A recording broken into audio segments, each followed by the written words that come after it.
பாகிஸ்தான் வந்து ஒருத்தரை மிஸ் பண்ணாங்க. அவர் தான் டேடி ஆஃப் பாகிஸ்தான். விராட் கோலி இல்லாம ஒரு ஐசிசி ஈவென்ட் பாகிஸ்தான் கூட நடக்க சத்தியமாடலே நான் பார்த்தேன். கைய வச்சு பங்குது. எனக்கு கேக்குது சத்தம். நெஞ்சிலே உடஞ்சிச்சாமே. ஒரு ஆள், ஒரே ஆள் சிங்கம் மாதிரி நிக்கிறான். சுத்தி 100 பேர்.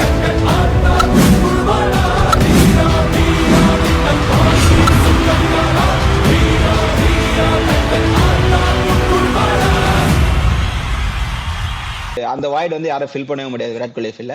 எனக்கு வருண் சக்கரவர்த்தி வில் பி வின்னிங் அப்படின்னு தோணுது. இந்தியா வின் பண்ணா வருண் சக்கரவர்த்தினால வின் பண்ணுவாங்க. இந்த பக்கம் அபரா கமல். ஸோ எனக்கு தெரிஞ்சு bowlers will dominate the game. அப்பதான் பயங்கரமா இருக்கும் கேம், மோர் தென் பேட்டிங். அதனால இதுதான் ஒரு கடையை மூடிடலாம். இன்னைக்கே கிளீனா தெரிஞ்சு பாத்தியா, 3 ஓவர் தான், 7 ரன் 3 விக்கெட். இன்னும் 1 ஓவரை கொடுத்திருந்தாலும் மிச்சம் இருக்க 3 விக்கெட்டையும் எடுத்து பெஸ்ட் பவுலிங் ஃபிகர் எடுத்திருக்கலாம். அழகா 6 விக்கெட் 7 விக்கெட்னு வருண் சக்கரவர்த்தி பதுக்கி வைக்கிறாங்க. அப்படியே 2021ல விட்டதை இங்க பிடிக்கிறான் என் தலைவன். சூப்பர். ஒரு செம்ம மேட்ச் இருக்கு சண்டே. ஃபேன்ஸுக்குலாம் பயங்கர ட்ரீட்டா இருக்கும்.